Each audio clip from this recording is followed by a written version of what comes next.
Welcome to Choosing Us. I'm Brittany. I'm Jake. And together, we're the LaGrassos. As high school sweethearts, best friends, and ultimate long-distance survivors, We're talking Dallas, Texas to Japan.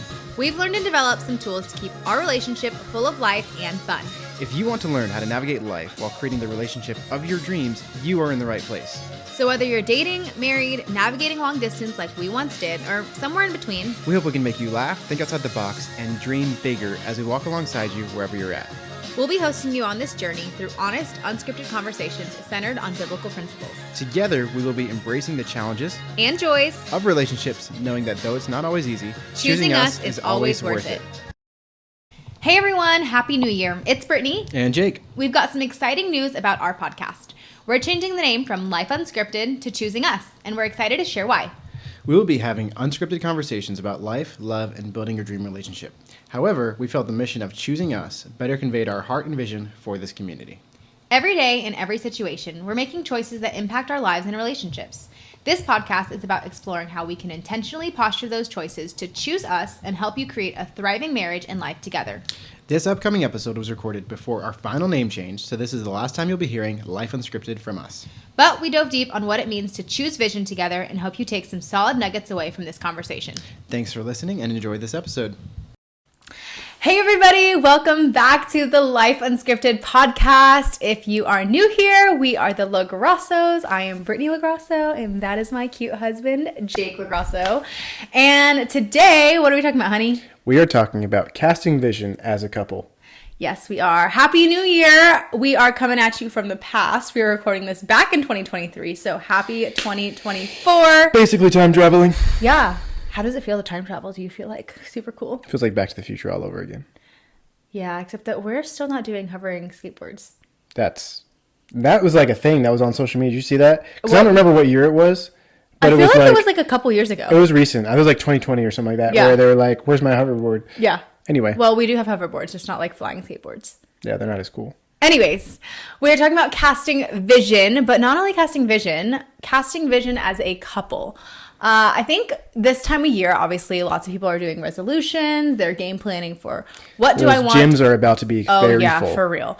They're kind of game planning of what do I want the next 365 days to look like. Actually, this year, though, you get one extra day. We have February 29th. So any leap year babies, happy birthday. An extra day to accomplish your goals. Yes, one more day to get those goals on That's why it doesn't happen every year, because everybody's missing that day. Yeah. It's the magical February 29th. That's why like every 4 years you actually You hit a good stride every 4 years.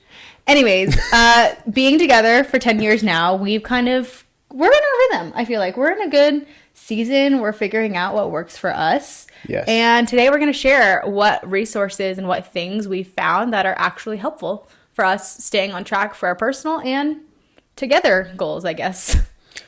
Yeah. Where do we want to start? Why is a vision important, Brittany? Vision is important because you don't want to drift.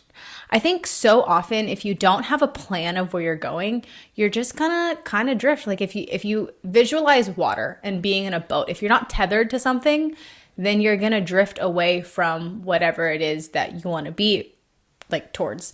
And if you don't even know where you want to be, then you're kind of allowing life to happen to you. And I feel like there's a song about drifting. Is there? I don't know. We're not talking about Tokyo Drift either. Like that's actually on purpose. But I don't know. I'm sorry. My brain just like went out the window. But really, like you want goals to keep you accountable. I know there have been times in life when did you get excited? I thought of a quote. There have been times in life that, this is unscripted, guys. There have been times in life where I haven't really had goals and I've just allowed life to just kind of happen to me and not for me. You know, life happens for you if you allow it to, and you take even, the sucky situations and you learn from them and you grow from them. And so that's why it's so important to have goals to keep going back to as a roadmap, as a game plan for what you want in life. The quote I thought of is, if you aim at nothing, you'll hit it every time.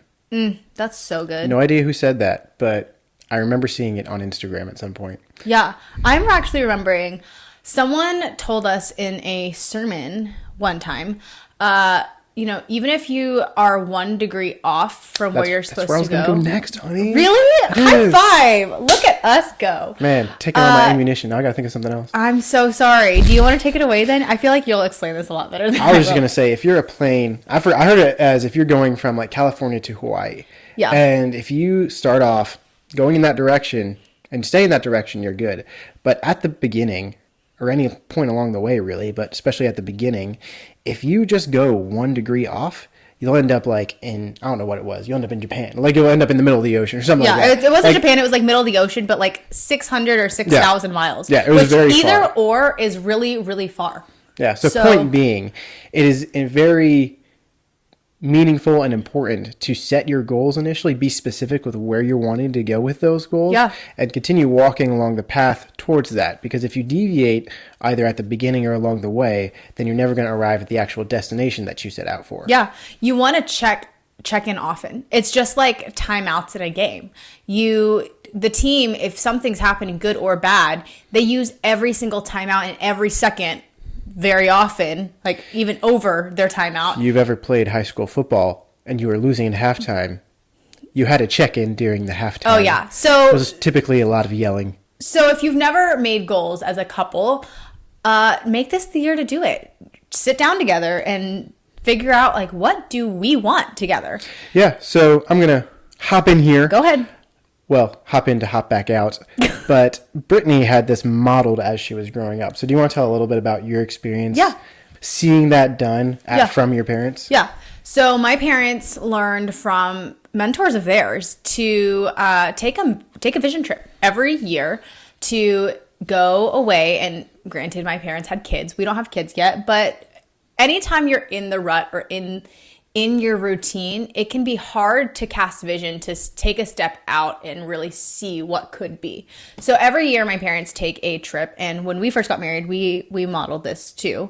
It's been difficult in the past years, but what happens is once a year you pick a time of year and you go every single year around this time to refresh. A lot of couples do it right before the year is ending, and really to look forward to the next year. Some couples do it right in the beginning of the new year. It really depends on your flow and what works best for your family and your marriage. But growing up, I always saw my parents take time away, 3-ish days to go away, actually leave the city and take time to talk about their marriage. Each of us as kids plan out the whole year, vacations, trips. My parents work together. Jake and I work together.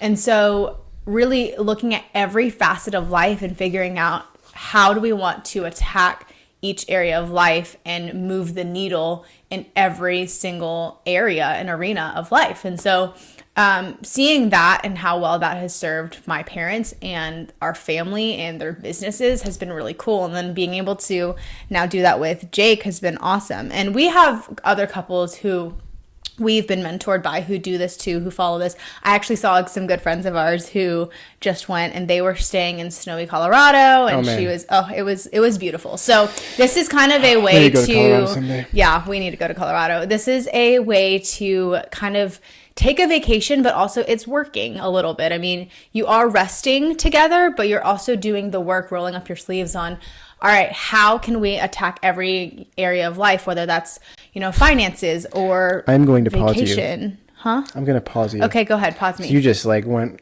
off there. I'm sorry. And you're getting very far. It's great. It's great content. Okay, go ahead. But I do want to interject some other things along the way.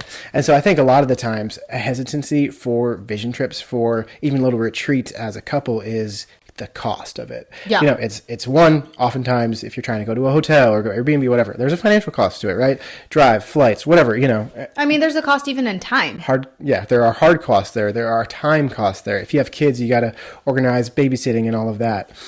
And so it's easy to get hung up at the cost, stop at the first step while not looking at the benefits, right? And so we are not shy about this, but we are Christians. We believe in God. We believe in Christ and everything. And so, Brittany, what was one of the verses that we demonstrated? This is a test. That demonstrated with a physical object on our wall that was mentioned in our wedding. Ecclesiastes, a cord of 3 strands should not be broken. That is wonderful. I had no idea the reference, but a cord of 3 strands will not be broken, right? And so Got that test answer right. Yes. I was really nervous because that was unscripted. The point being, so often in marriage, we can just be each going in our individual ways. Yeah. And you can do that.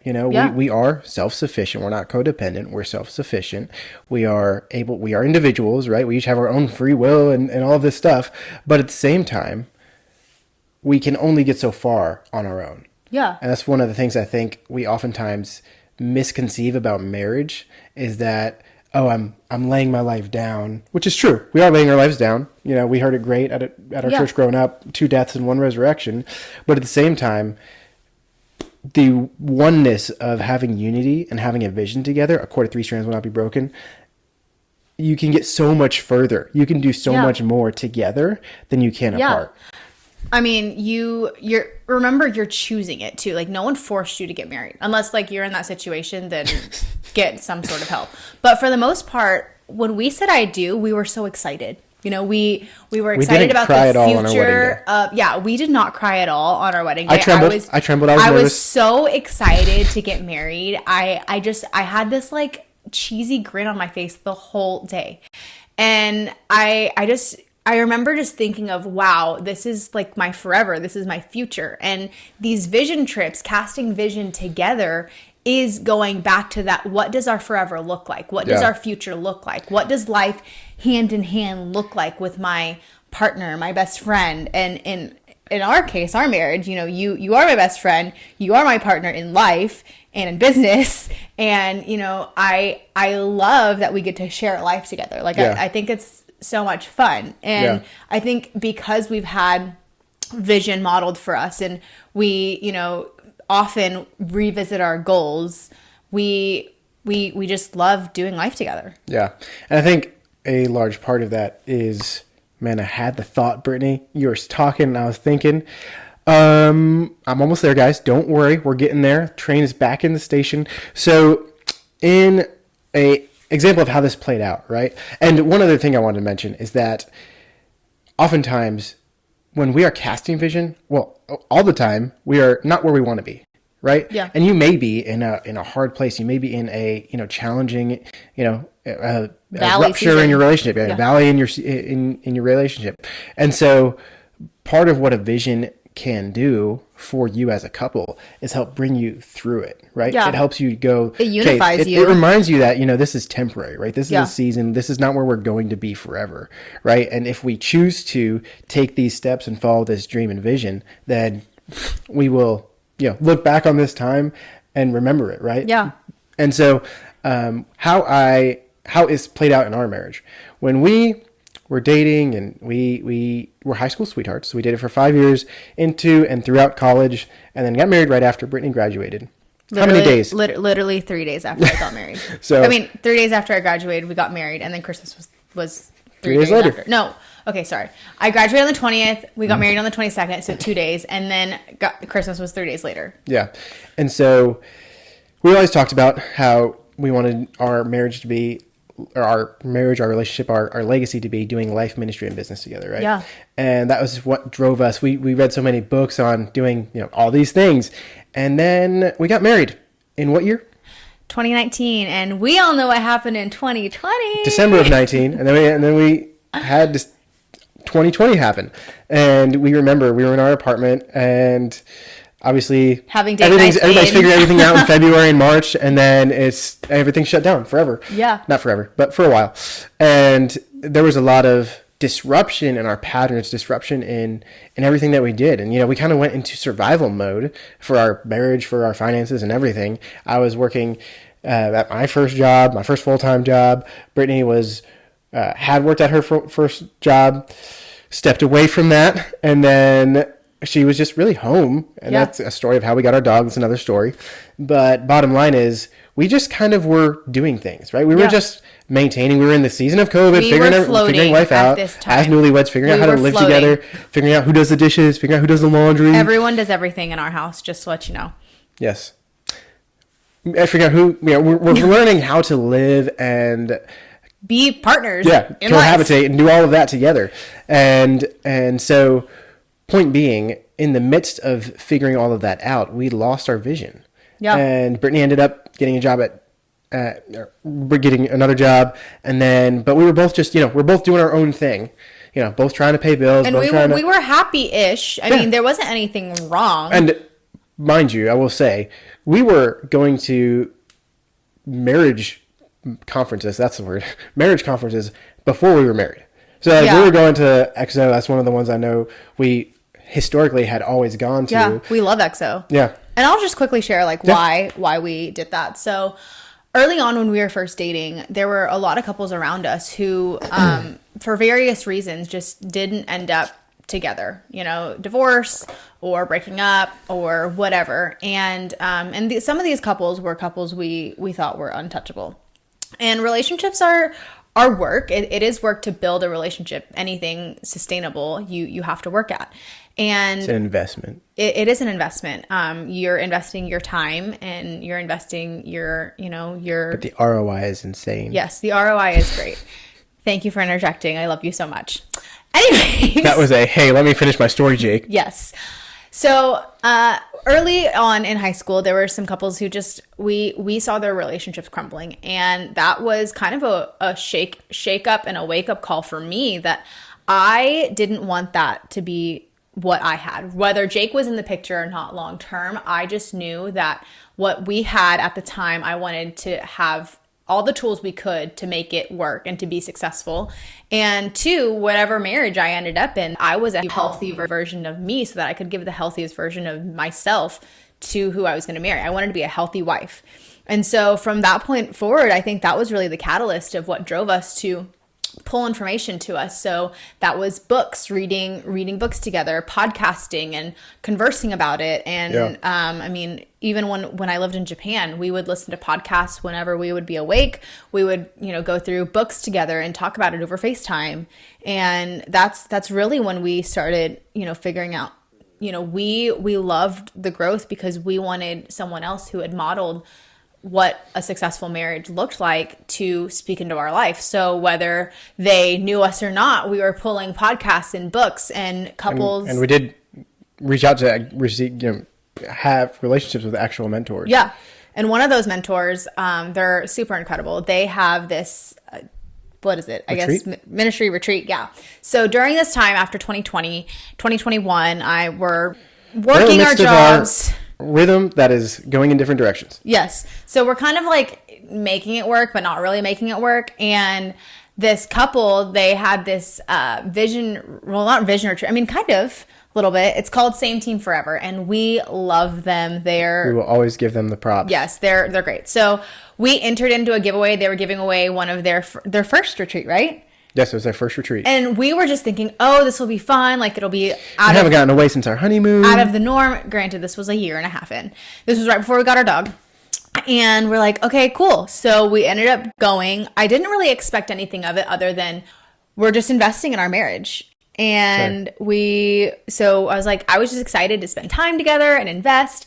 And what we walked away with from that weekend was that it was crazy. I had blind spots in my heart from previous hurt. You guys, I shared this on the first episode, right? That my mom and my biological dad were not together. They split when I was 3. And so I had some hurts that I thought I had already dealt with that were kind of like lingering in like a blind spot in my heart. And so we dealt with some of those things. And really at the end of it, we realized we were not chasing our dream together. We had not kept that vision in front of us. We were just trying to survive.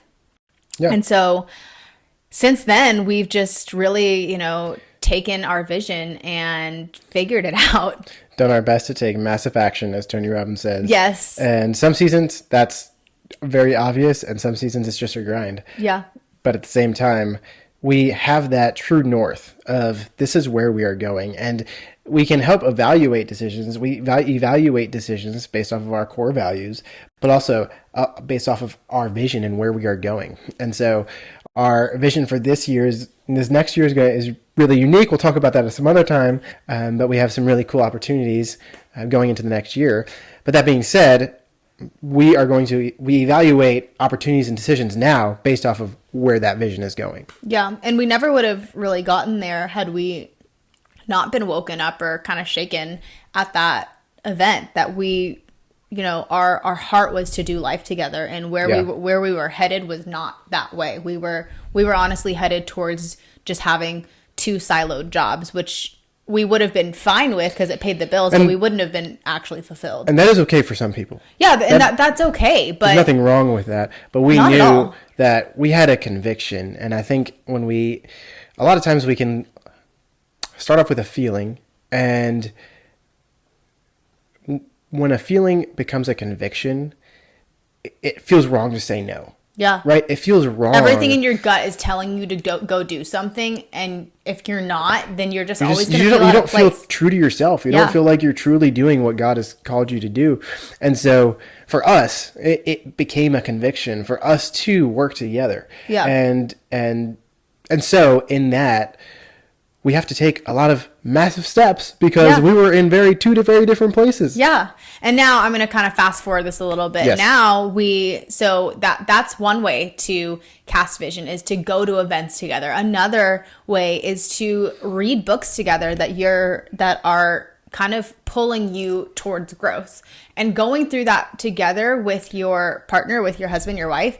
It's a different frame of mind, because you're not only receiving the information, so is your partner, and then you can talk about it and you can process and digest and really start implementing those things.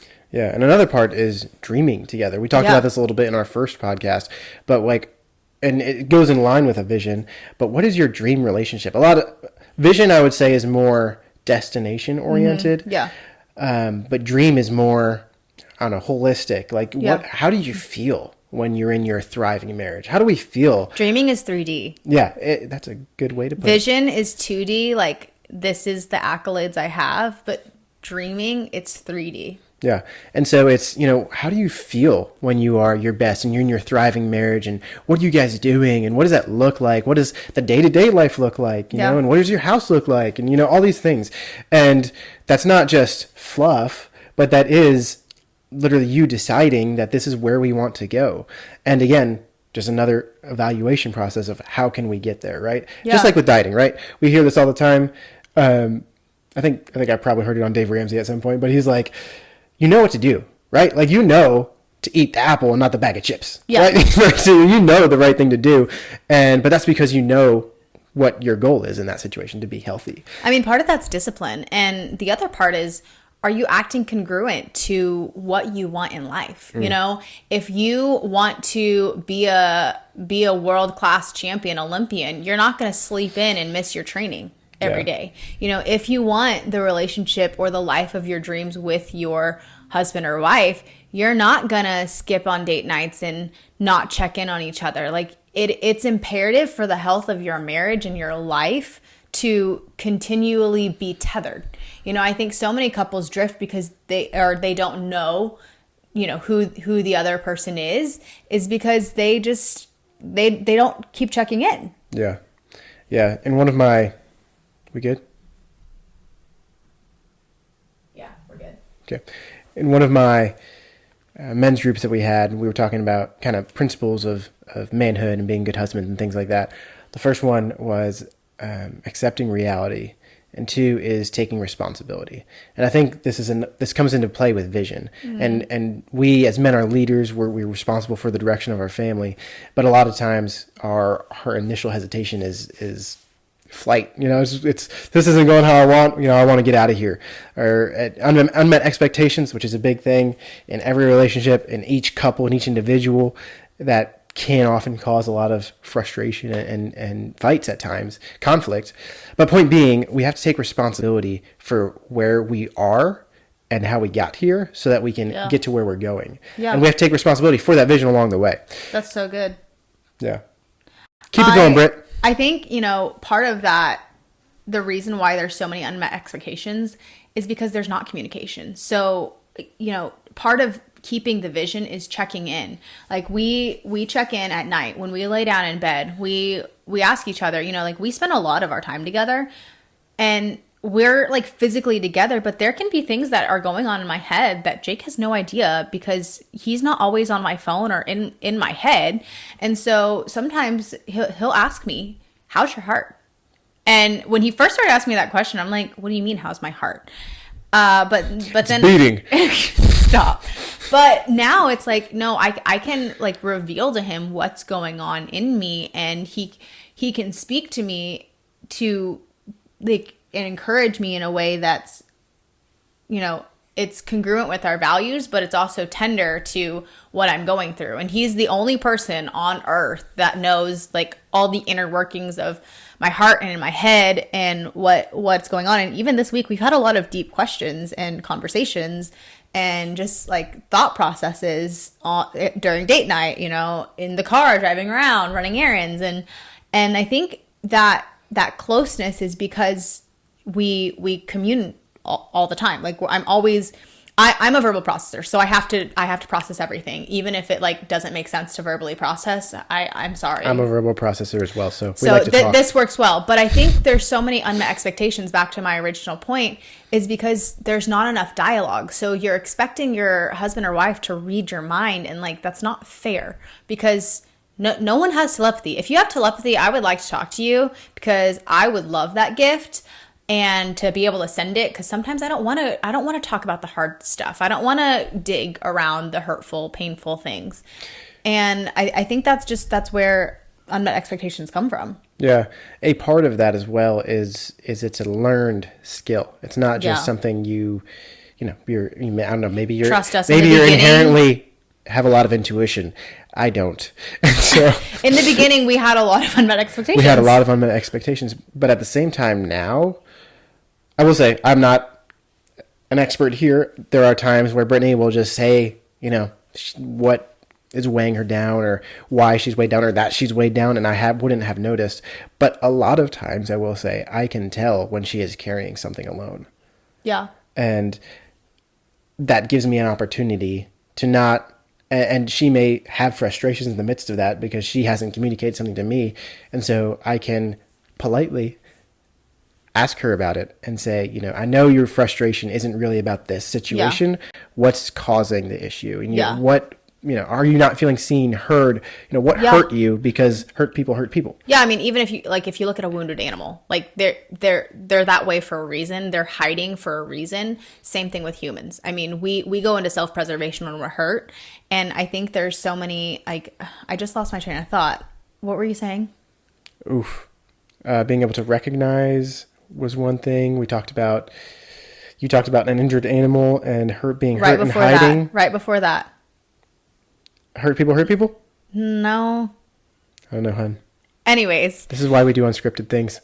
I had a frame of thought. It'll come back to me. But I think, you know, so often you can't just expect somebody to read your mind. And it's been years of Jake studying me. And, you know, it's both parties. And vice versa. Yeah, it's both parties wanting to serve the other. I think the communication comes from, I want this to be not like, I don't want to bare my soul. I mean, kind of, you are. It is. I mean, listen, I shared stuff with Jake that I've told no soul this week. And that was scary. Like I actually cried, and yes. I don't know when the last time was that I cried like that. But anyways, we're not going to get all into that, but it is hard to communicate that. But when you're true to who you are and you know that you're in a safe relationship where that can be reciprocated and like grace is there, then you feel safe to, you know, cast vision together and really be authentic with one another. True love, not true love, like just true love, but true, honest, pure. There we go. Thank you. Pure love requires vulnerability, and vulnerability requires safety. Yeah. And so if Brittany doesn't feel safe, and that's my number one job as her husband, besides pointing her to Christ, my number one job is to create a safe environment for her, especially relationally, and allow her to bring these things and not say, you're being dumb, Brittany. Yeah. What are you thinking about that? You know, if he said that to me, I would have put my walls up real quick. Yeah. And he didn't. No, and because I love you. And you also didn't want to get like slapped. No, I want to get married. No, but my point is, if you really want to break down those walls, and it's gonna require vulnerability, and vulnerability it means you're vulnerable. It means you may get hurt by putting something out there. Yeah. But that's why safety is so important in the context of your marriage and being able to talk openly with one another. Yeah. And that's, again, it's another practiced thing. We learned a lot of this, especially first year when we're just figuring out how to live life and do things together. There's a lot of disruptions and frustrations and fights and yelling. And I'm like, there wasn't that much yelling. We do call those heated fellowships, but there were some times when I was not so nice. No, you're correct.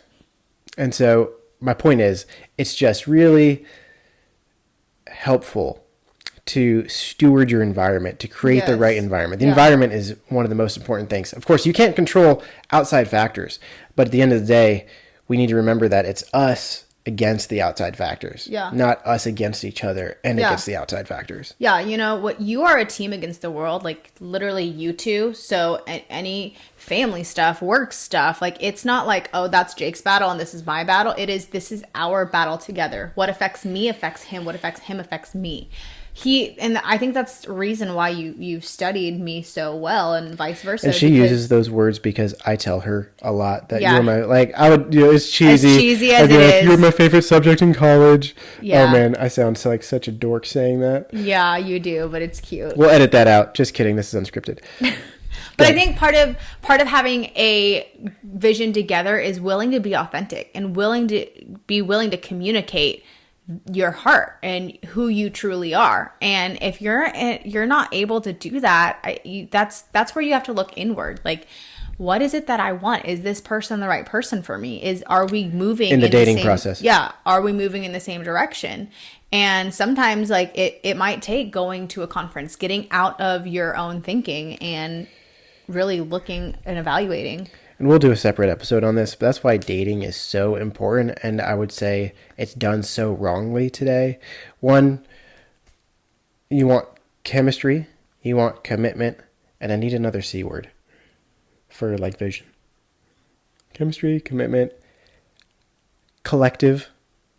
Collaboration. I don't know. But point is, like so many people just look for chemistry, right? Or attraction. That's attraction, chemistry. Yeah, I guess. Yeah. We took chemistry together. And so many of the people look for chemistry, and it's like, yeah, you're a male and a female. You're both attractive. Oh, I have a third C. You want someone who will challenge you. Yes. Not the one I was looking for, but love it. And so you need chemistry. You need commitment. And so that's one of the things that comes in.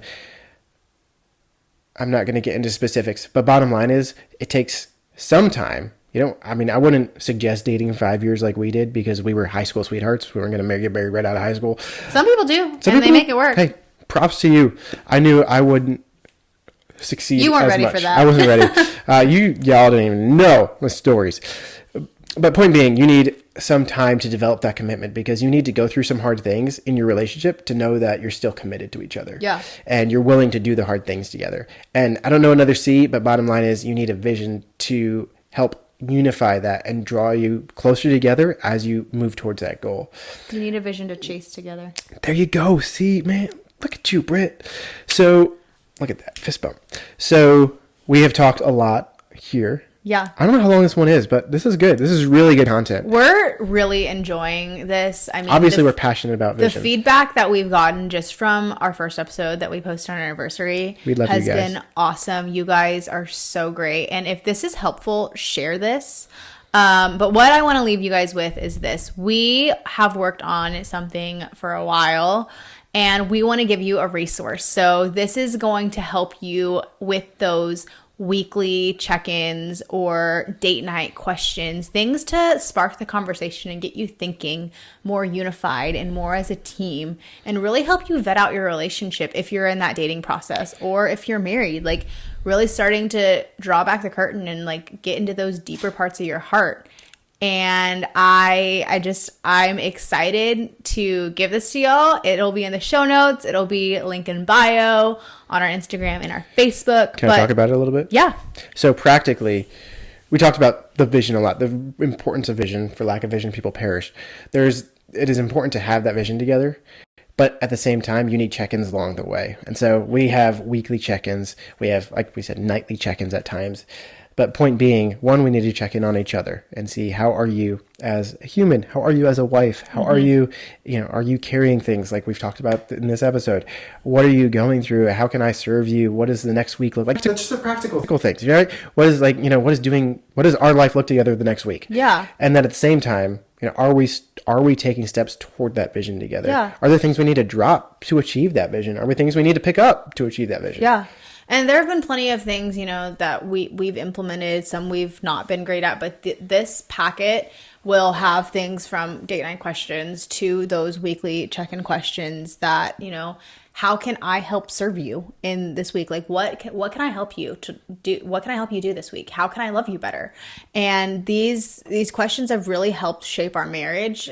And, there have been weeks where we've fallen off of this, but when we do check in, our most rhythmic weeks and times where we're truly operating smooth like butter have been when we do these things. And we make it part of our routine, you can do it while you're brushing your teeth if you guys brush your teeth together, or actually you have a toothbrush in your mouth, maybe not that. Or if you're walking the dog, nightly conversations, talking on the phone. Do it on a walk. Yeah. Walking, moving your body is so good for the mind-brain connection. Just getting your body moving helps your brain kick in. There's some sort of physiology to it. I don't really know. Change your physiology a lot of times. Yeah, changing your physiology will help you think. But all of this is going to help if you implement it. And then we'll kind of briefly outline how to do a vision trip, what to talk about, what you can do to, map out 3 months at a time, a year at a time, what to talk about to get on the same page. Absolutely. I think that's all we have for you all today. That's all we have. So if this was helpful, make sure you like, comment, subscribe, whatever podcast platform you like. Share this with a friend. Make sure you are following the LaGrassos. Share this with your spouse. On Instagram. Yes, share this with a friend, a spouse, a boyfriend, girlfriend, wife, husband, somebody. Share it. And make sure you leave us a comment. Make sure you just message us. Whatever you want to hear, this podcast is for y'all. We're here for you. Don't forget to look in the show notes for that resource, and we will see y'all next week. Adios.